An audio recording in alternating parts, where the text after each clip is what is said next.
દીપ્તિ, આ તારા ભાઈનો બર્થડે ક્યારે આવે છે? તું એના ઘરે જવાનું કહેતી હતી તો. લે, તમે તમારા શાળાનો બર્થડે ભૂલી ગયા.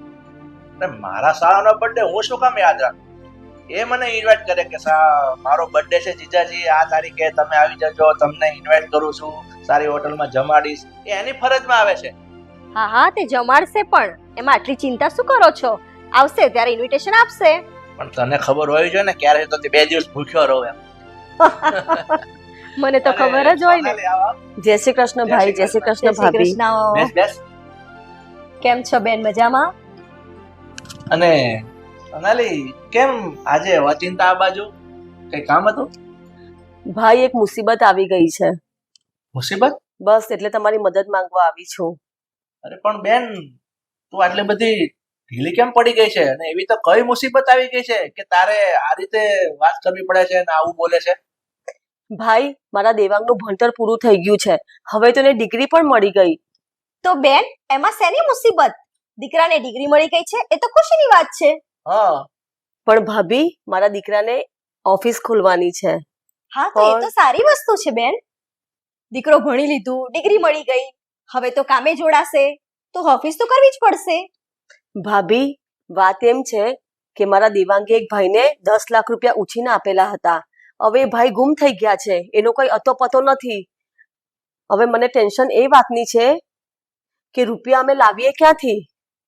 શું વાત કરો છો બેન? આ તો બહુ ખોટું કહેવાય. અને સોનાલી, મને એક વાતમાં સમજાણ, આ દેવાંગ આટલો ભણેલો ગણેલો છોકરો છે, તો એવા અજાણ્યા માણસને આટલા બધા રૂપિયા આપવા શું કામ જોઈએ કે જે ગુમ થઈ જાય પછી પાછા ના આવે? પેલા જોવું જોઈએ, જાણવું જોઈએ કે સામેવાળો વ્યક્તિ કેવો છે. આવું બધું જોઈને એને સીધા પૈસા આપી દીધા. પણ એને એક વિશ્વાસ હતો કે ભાઈ એને પૈસા પાછા આપી દેશે, તો એ વિશ્વાસના લીધે પણ જો, આ તારી વાતથી મને એક વાત સમજાઈ ગઈ છે કે દેવાંગના 10 લાખ રૂપિયા પેલો ભાઈ લઈને જતો રહ્યો છે, એને ઓફિસ કરવી છે. એટલે ટૂંકમાં તું કહેવાય એવું જ માંગે છે ને કે હું તને પૈસાની મદદ કરું.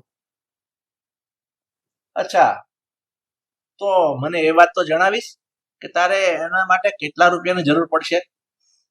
ભાઈ, એમ તો મારે 10 લાખ રૂપિયાની જરૂર છે. શું? આ શું કહો છો બેન? તમને તો ખબર છે કે હમણાં જ પ્રમોદની બીમારી વખતે અમારે ઘણો ખર્ચો થઈ ગયો, તો પ્રમોદ આટલા બધા પૈસા તો કેવી રીતે વ્યવસ્થા કરી શકશે? પણ ભાભી, આ પણ મારી માનું ઘર છે, મારું પિયર છે, આ મારો ભાઈ છે, તો હું તો મારા ભાઈ પાસે મદદ માંગી જ શકું ને. હા, તમારી વાત સાચી. આ તમારું પિયર છે, તમારો અહીંયા હક છે, અને પ્રમોદ તમારા ભાઈ છે. પણ અમારી પરિસ્થિતિ એટલી બધી પણ નથી કે અમે તમને 10 લાખની મદદ કરીએ. કોઈ વાંધો નહીં દીપ્તિ, તું થોડી શાંતિ રાખ. આપણે એને બની શકે એટલી મદદ કરશું. એ મારો ભાણિયો છે, ક્યાં કોઈ અજાણ્યો છે. પણ પ્રમોદ, તમે ક્યાંથી લાવશો આટલા રૂપિયા? વાત તારી બરાબર છે કે હું ક્યાંથી લાવીશ રૂપિયા, પણ આપણે કઈ એડજસ્ટમેન્ટ કરશું. એ નોકરીએ ચડી જશે, એની આવક ચાલુ થઈ જશે એટલે પાછા આપી દેશે. એમાં વાંધો શું છે? પણ પ્રમોદ, 10 લાખ કઈ નાની મૂડી નથી. પણ ભાભી, હું તમને એવું નથી કહેતી કે મને 10 લાખ રૂપિયા જ આપો. જો ભાઈથી જેટલી મદદ થાય એટલી તો એ મારી માટે કરી જ શકે ને. એક મુસીબતના ટાઈમે ભાઈ નહીં કામ લાગે તો કોણ કામ લાગશે? એ તમારી વાત સાચી બેન. અમે બેઠા જ છીએ તમારી મદદ કરવા માટે, પણ તમે જે કહી રહ્યા છો એ... કોઈ વાંધો નહીં દીપ્તિ, તું ચિંતા નહીં કર. હું ક્યાંથી થોડો ઘણો બંદોબસ્ત થાય ને એટલો કરીશ. અને સોનાલી, તું પણ ચિંતા છોડી દે. આ તારો છોકરો ભણી ગણીને હોશિયાર છે અને ઓફિસ કરતો હોય તો બહુ ખુશીની વાત છે. અને એક મામા તરીકે મને તો એના પર ગર્વ થાય છે કે મારો ભાણિયો ભણી ગણીને ડિગ્રી હાંસલ કરી છે, તો ઓફિસ માટે મારાથી બની શકે ને એટલી હું તને હેલ્પ કરીશ. બસ ભાઈ, તારો ખૂબ ખૂબ આભાર. મને પૂરો વિશ્વાસ હતો કે મારો ભાઈ મને મદદ જરૂર કરશે. અરે બેન, એમાં ઉપકારને આભાર માનવાનો ના હોય. હું તારો સગો ભાઈ છું અને ભાઈ બેનના કામ ન આવે તો બીજો કોણ આવશે? હવે બેઠા બેઠા વાતો જ કરીશ, એમને કઈ ચા પાણીનો તો સગવડ કરી આપ. ચા બનાવો, હમણાં જ ચા બનાવું. હા, જો સોનાલ, તું જરાય ટેન્શન નહીં. તારો છોકરો ભણી ગણીને હોશિયાર થયો છે ને તો મારાથી બને શકે ને એટલી હું જરૂર હેલ્પ કરીશ. અને આમ પણ તને ખબર છે કે નાનો હતો ત્યારથી મેં એને મારા હાથથી મોટો કર્યો છે. એની બધી જરૂરિયાત મેં પૂરી તો કરી જ છે ને, તો આ પણ પૂરી કરીશ. બસ હવે તો રાજી. ભાઈ, હું ખૂબ જ નસીબવાળી છું કે મને તારા જેવો ભાઈ મળ્યો. અને ભાભી તો કેટલા સમજદાર છે કે મારી આ વાતને માન્ય રાખીને તમને પણ સમજાવ્યા. ઠીક છે, હવે બધી ચિંતા છોડ. હમણાં તારી ભાભી ચા પાણી બનાવે ને એટલે પી અને આરામ તારા ઘેરે બધું થઈ રહેશે.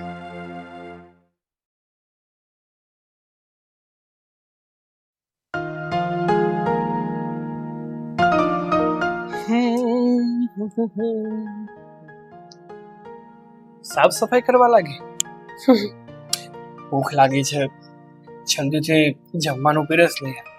આમ પણ જો 2 વાગવા આવી ગયા, આજે ઓફિસેથી આવવામાં પણ લેટ થઈ ગયું અને જલ્દીથી મારે જવું પણ છે. બોલી લીધું. હવે હું બોલું, સાંભળશો મારી વાત? ના, તારી વાત હું શું કહું સામ? પણ હું તો કરીશ, કારણ કે આ વાત મને બિલકુલ ગમી નથી ને, એટલે તમારે સાંભળવી જ પડશે. એટલે તને જે વાત ના ગમે એ બધી વાત મારે સાંભળવી જરૂરી છે? પતિ છો મારા, સમજ્યા? તો પતાવી દેવાનું. સાગર, આઈ એમ સિરિયસ. સારું, કરી નાખો, સિરિયસ થઈને વાત કરી નાખો. આ તમારા ના કરી નાખો બસ. તમારા ફઈ આવ્યા? શું? હા, તમારા ફઈ આજે ઘરે આવ્યા હતા. પણ ફઈ શું કામ આવ્યા હતા? એ પણ અચાનક? ફઈને બીજું શું કામ હોય આપણા ઘર પાસેથી, આપણા ઘરના લોકો પાસેથી? પૈસા લેવા આવ્યા હતા. શેની માટે? એમના દીકરાને બિઝનેસ કરવો છે. આ દેવાંગભાઈ મહાન માણસ, ભણ્યા ગણ્યા છે, હોશિયાર થયા છે, ડિગ્રીઓ પડી છે. તો ફઈબાનું કેવું એવું છે કે હવે મારો દીકરો જો કે બિઝનેસ કરશે ને તો સક્સેસફુલ જશે, પણ એના માટે પૈસા આપણે આપવાના છે. એવું થોડું હોય. હવે દેવાંગ ભણી ગણીને મોટો, મતલબ ભણી ગણીને સેટલ થઈ ગયો છે, એને હવે સારી એવી જોબ કરવી છે અથવા બિઝનેસ કરવો છે, તો એની રીતે બધું મેનેજ કરવું જોઈએ ને. તમને ખબર છે, આ તમારા ફઈ તો બાના પણ જબરા જબરા કાઢતા હતા, કહેતા હતા કે એમના પૈસા કોઈ લઈને જતું રહ્યું છે. આ મદદ કરી હતી એમાં. તમે વિચાર કરો કે તમારા ફઈ કોઈને પૈસાની મદદ કરે ખરા, અને કોઈ એમનું બૂચ મારે? ક્યારેય નહીં. હા ભાઈ ના, ફઈ પાસેથી રૂપિયા પડાવવા ને એટલે હા લોઢાના ચણા ચાવ્યા બરાબર છે. કોઈ દિવસ શક્ય બની જ ના શકે ને. તમને ખબર છે, પાછા ફાંકા તો એવા મારતા હતા ને, 10 લાખ રૂપિયા કોઈ લઈને જતું રહ્યું છે. હવે ફઈના જો 10 રૂપિયા કોક લઈને જાય ને તો ફઈ 10 તો શ્રાપ આપે પાછળ. તો શું કહ્યું પપ્પાએ વળે? પપ્પાએ તો એમ કહ્યું કે વિચારીને કહીશ, પણ હું તમને કહી દઉં છું કે પૈસા આપવાની જરૂર નથી. કેટલા પૈસા માંગ્યા છે ખબર છે? 5 લાખ રૂપિયા. અરે 5 લાખમાં કેટલા મીંડા આવે તો ખબર નહીં હોય. લગ્ન વખતે પણ 5 લાખ રૂપિયા લઈ ગયા હતા ફઈ. હજુ એ પૈસા પણ પાછા નથી આપ્યા. જો હું તમને કહી દઉં છું, વ્યવહાર બરાબર છે, માનું છું કે ઘરની દીકરી છે, એમનો હક છે આ ઘર ઉપર. વ્યવહારે તહેવારે સારા ખરાબ પ્રસંગે જ્યારે આવે ને તો એમને સાચવવાય આપણી જવાબદારીમાં આવે છે, પણ એમના ફિઝુલ ખર્ચાઓ માટે આપણી જવાબદારી નથી. સાચી વાત છે મીરા તારી. જોકે ફઈને આવી રીતે આપણી પાસે પૈસા મંગાતા જ નથી, અને કદાચ માંગે ને તો યોગ્ય સમયે પાછા આપવા પણ જરૂરી છે. હા, પણ એ ફઈને કોણ સમજાવે? એમને તો ખાલી લૂંટતા આવડે છે. વ્યવહાર કોને કહેવાય તો ખબર જ નથી. જો સાગર, તમારે જે વાત કર્યું એ કરો, પણ હવે હું ફઈને પૈસાની મદદ નહીં કરવા દઉં. ઓલરેડી બહુ પૈસા લઈ ગયા છે ફઈ આપણી પાસેથી, અને તમે અને પપ્પા પણ દિવસ ને રાત મહેનત કરો છો. કઈ પૈસા ઝાડ ઉપર નથી ઉગતા કે ફઈ ગમે ત્યારે આવીને લઈ જાય. સારું સારું, તું ખોટી ખોટી ઉપાધિ ના કર. હું એવું હશે ને તો પપ્પા સાથે વાત કરીશ. જે પપ્પા કહેશે ને એ કરીશ. પપ્પા તો હાથ પાડે ને, પપ્પાના તો બેન છે. જે હોય તે આપણે છે ને વધારે ના બોલે, અને છતાં પણ હું સમજાવવાની કોશિશ કરીશ કે તમે ફઈને આવી રીતે પૈસા ના આપો. થઈ ગઈ તમારી મહાનતા. તો ચલો જમી લો. હા, એ સારું કર્યું. હા,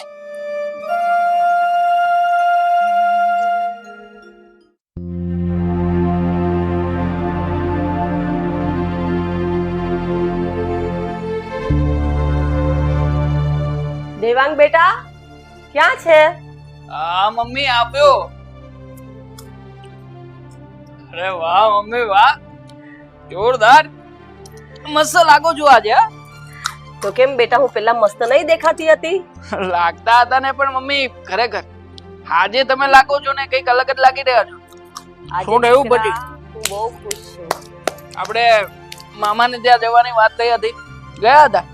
હા બેટા, હું મામાના ઘરે જઈ આવી, અને મારી વાત સાંભળ. મામાએ કીધું છે કે દેવાંગને ઓફિસ ખોલી આપવાની છે, અને હા, મામા આપણી મદદ કરવા માટે તૈયાર થઈ ગયા છે. એમને વચન આપ્યું છે કે હું દેવાંગની મદદ જરૂર કરીશ. વાહ મમ્મી વાહ, મેં કહ્યું હતું ને તમને કે જેવી રીતના હું તમને રસ્તો બતાવી રહ્યો છું એવી રીતના તમે ચાલો. આમાં શું, મામી માની જશે ને મામાનો પોયડોય માની જશે. અને આમ પણ મમ્મી જુઓ, મને લાગે છે ત્યાં સુધી તમે કંઈક ભૂલ કરી હશે. તમે ત્યાં જઈને શું વાત કરી હતી? જો મેં તો પેલા મામાને કીધું કે દેવાંગના 10 લાખ રૂપિયા એક ભાઈ લઈને જતા રહ્યા છે, એમનો કોઈ અતોપતો નથી. તો મામાએ મને સવાલ પૂછ્યા કયો માણસ હતો, ક્યારે લઈ ગયો, પણ તો પણ મેં મામાને એ રીતે મનાવ્યા છે કે મામા આપણને જરૂરથી મદદ કરશે. શિટ, મમ્મી ભૂલ કરી નાખી તમે આમાં. અરે કોઈ માણસ લઈ ગયો જેમ નહોતું કહેવાનું. આ દેવાંગના પૈસા ડૂબી ગયા છે માર્કેટમાં. અરે માર્કેટમાં પૈસા ડૂબ્યા હોય તો ક્યાં ડૂબ્યા છે, કોણે ડૂબાડ્યા છે, શું કામ ડૂબાડ્યા છે, કઈ સવાલ ના કરે. અરે મમ્મી તમે પણ છે ને આ જેટલું શીખવાડ્યું છે ને ભૂલી જાવ છો.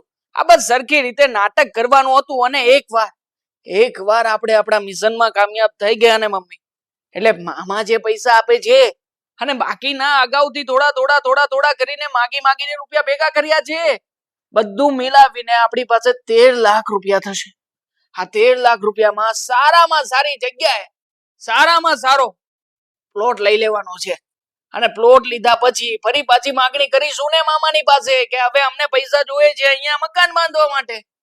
એ પણ રૂપિયા આપશે મમ્મી, આપશે. અને મમ્મી એકવાર પ્લોટ ખરીદાઈ જાય પછી કઈક નવું બાનું બતાવીશું. આમ પણ મામા તો છે જ પહેલેથી મગજના બધું માણસ. અરે જેમ કહીશું ને એમ જ કર્યા કરશે, જોજો ને તમે.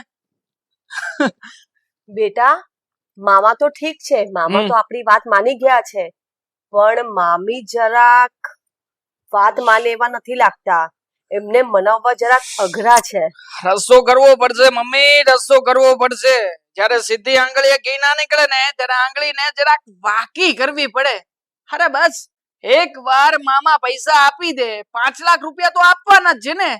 5 લાખ આપી દેશે પછી આપણે આપણા રસ્તે અને ફરી પાછું કઈક નવું કરીશું ને. હા, ચિંતા ના કરો મમ્મી, બધું થઈ જશે. શું વાત છે આ બધી? મામા પાસેથી 5 લાખ રૂપિયા? લખપતિ બનવાના છીએ, લખપતિ. અચ્છા, હા, સપના જોઈએ છીએ હું ને મમ્મી, જલ્દીથી પૂરા થવાના છે. સપના જોવાય પણ હેસિયત પ્રમાણે.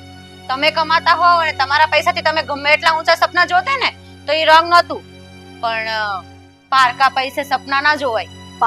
પારકા શેના પૈસા? મારો ભાઈ છે, તમે મારા દીકરા માટે થોડી મદદ માંગી લીધી, એમાં શેના પારકા પૈસા? મમ્મી પણ પૈસા પારકા હોય કે પોતાના, પૈસા હોય.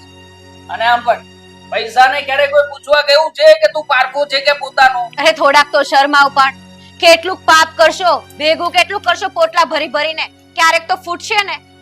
મારું પાપ છે, મારું પોટલું છે ને મારું પાપ ફૂટશે. તું શું કામની ચિંતા કરે છે ભાઈ? આ ઘરમાં જમવાનું આવે છે ને, હા, 3 ટાઈમની રસોઈ બનાવવાની અને રસોઈ બનાવીને અમને જમાડી દેવાની. વચ્ચે છે ને બહુ બડાબૂત નહીં કરવાની. એ જોવાનું છે કે રસોઈ માત્ર તમે એકલા નથી ખાતા, એ આપણે બધા જ ખાઈએ છીએ. તું આટલા જે ઠાઠ થી રહી છે ને તો ઘરમાં પૈસો આવે છે ને એનાથી જ આ મોજશોખ થાય છે. પૈસા ઉપરથી નથી આવતા મોજશોખ કરવા માટે. હું પણ એ જ કહું છું મમ્મી કે આ ઠાઠ માઠ કદાચ મને નહીં મળે ને તો હું કઈક દુબળી પતળી નહીં થઈ જાઉં. અને જો તમારે કદાચ કરાવવા જ હોય ઠાઠ માઠ તો ખુદ કમાવ ને, કરો ને મારા બધા શોખ પૂરા. તમારે બાર તો કરું છું. આ તને શું લાગે છે ઓછું મગજ આખવું પડે છે આમાં? હા, આ પોતાના લોકોને છેતરીને એમની પાસેથી રૂપિયા પડાવવા નાની સૂની બાબત છે? આવી કઈ મોટી શિખામણ આપવા વાળી છે? 1000 વાર કહ્યું છે આ તારા પિયર છે ને તો તારા પપ્પાને કહેજે થોડા ઘણા રૂપિયાની મદદ કરે. આ જમાઈને નોકરો નથી મળતો. હા, નોકરો કરવા માટે રૂપિયા જોઈએ છે તો આપે થોડા ઘણા રૂપિયા. એ તો જમાઈના કર્મકાંડ સારા હોય અને સરખી રીતે પગલું માંડતા શીખે ને તો બધી જગ્યાએ નોકરી મળી જાય, પણ જ્યાં જાવ ત્યાં હાથ મારવાની આદત છે તમને, એ નથી ખબર પડતી તમને? ચૂપ બેસ ને, નકર એક નાખી ઊંધા હાથની. એકદમ ચૂપ રહેજે. મારી સામે જરાય ઊંચા અવાજે વાત નહીં કરતી. હા, મારું ઘર છે, તારું નથી. તમે મારા ઉપર હાથ ઉપાડશો? અરે ઉપાડી લઈશ ને, શું ફરક પડે છે મને? તારા ઉપર હાથ ઉપાડું કે ગમે તે કરું. આમ પણ પત્ની બનાવીને લાવ્યો છું ઘરમાં, તો પત્ની તરીકે રહેતા શીખ, ઘરનું કામકાજ કર. અભી મોટી છે, આમ નહીં કરવાનું તેમ નહીં કરવાનું, તું તારું કામ કર ને. ક્રૂરતાની હદ હોય દેવા. હું તમને સમજાવી રહી છું, કોઈ ખોટા રસ્તે નથી હું દોરી રહી તમને. અને મમ્મી એક મિનિટ, ખોટો રસ્તો નહીં મમ્મી. દેવાંગ તમારો દીકરો છે, એને તમારે શીખવાડવું જોઈએ, સમજાવવું જોઈએ. તમારા સંસ્કારથી જ એ સુધરે અને તમે ખુદ એને સપોર્ટ કરો છો આવા ખોટા કામમાં. એક વાત મને કે, મારો દીકરો નોકરી કરવા જાય તો એને મહિનાના 1 લાખ રૂપિયા મળવાના છે કે તું આ રીતે કંકાસ કરે છે ઘરમાં? તને આપણા ઘરમાં મહિનાના 10 લાખ રૂપિયા આવતા હોય તો તને શું વાંધો છે? અને આમ પણ મમ્મી ક્યાં પાડકાની પાસે માંગીએ છીએ, આપણા પોતાના મતલબ કે મારા ખુદના મામાની પાસેથી માંગુ છું. હા, મામાની પાસે માંગુ ને ભાણિયાનો હક કહેવાય. હક લઉં છું ને, એમાં કઈ ખોટું નથી. જુઓ મમ્મી, દેવાંગ, તમને મારી વાત તો અત્યારે બહુ જ કડવી લાગતી હશે, પણ ભલે લાગે તો એ છતાં હું સમજાવીશ, કેમ કે તમે મારા પોતાના છો. સમજી જાવ એટલું વધારે સારું છે, કેમ કે આવી રીતે છેતરપિંડીથી કોઈના પૈસા હડપી લેવા અને એનાથી આપણે આપણું ગુજરાન ચલાવવું એ ઠીક નથી. સમજી જાવ તો વધારે સારું છે. સમજી ગયા, અમે તારી વાતને બરાબર સમજી ગયા. બહુ સારું માર્ગદર્શન આપી દીધું. પત્યું તારું ભાષણ, પત્યું ભાષણ. તો જાને ઊભી થઈને ઘરના કામકાજ કરજા. જા હવે રસોઈ બનાવ, દુનિયાભરના કામ પડ્યા છે, રસોઈમાં હાથ મારો. હવે આ મા દીકરાની વચ્ચે ના બોલાય આટલું બધું.